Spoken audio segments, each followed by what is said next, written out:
This just in, you are looking at obviously a very disturbing live shot there. That is the World Trade Center, and we have unconfirmed reports this morning that a plane has crashed into one of the towers of the World Trade Center. It does not appear that there's any kind of an effort up there yet. Now remember... That looks like a second plane. This looks like it is some sort of a concerted effort to attack the World Trade Center that is underway in downtown New York. The second building that was hit by the plane has just completely collapsed. They told me that there had been these planes that crashed into the Twin Towers.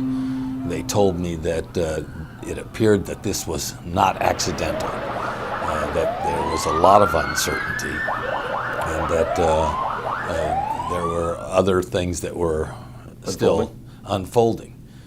I turned to the individuals in the plane with me, and I said the world will never be the same. And Andy says a second plane is hit the World Trade Center. America's under attack. Well, he looked in my direction at one moment, and he said, "Never let this happen again."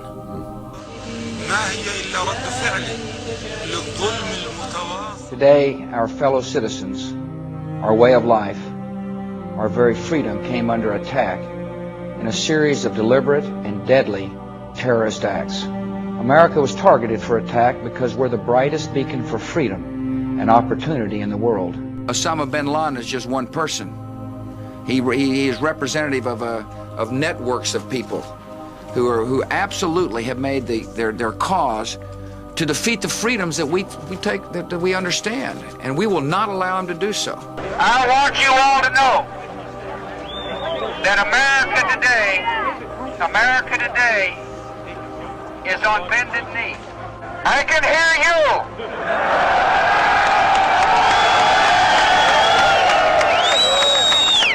I can hear you. The rest of the world hears you.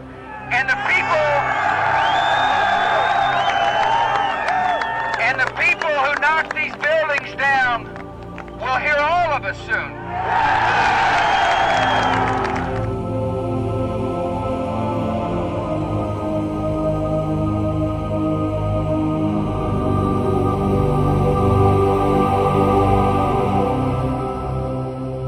Good evening.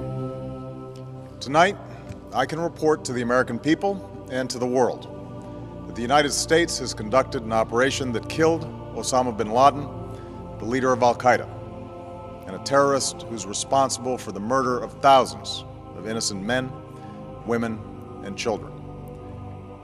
It was nearly 10 years ago that a bright September day was darkened by the worst attack on the American people in our history. The images of 9/11 are seared into our national memory. We were united as one American family. And so we went to war against Al-Qaeda to protect our citizens, our friends, and our allies. And finally, last week, I determined that we had enough intelligence to take action and authorized an operation to get Osama bin Laden and bring him to justice. A small team of Americans carried out the operation with extraordinary courage and capability. No Americans were harmed. After a firefight, they killed Osama bin Laden and took custody of his body.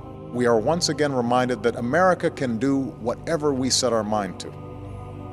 That is the story of our history. Whether it's the pursuit of prosperity for our people, or the struggle for equality for all our citizens, our commitment to stand up for our values abroad, and our sacrifices to make the world a safer place. Let us remember that we can do these things not just because of wealth or power, but because of who we are. One nation, under God, indivisible, with liberty and justice for all. Thank you.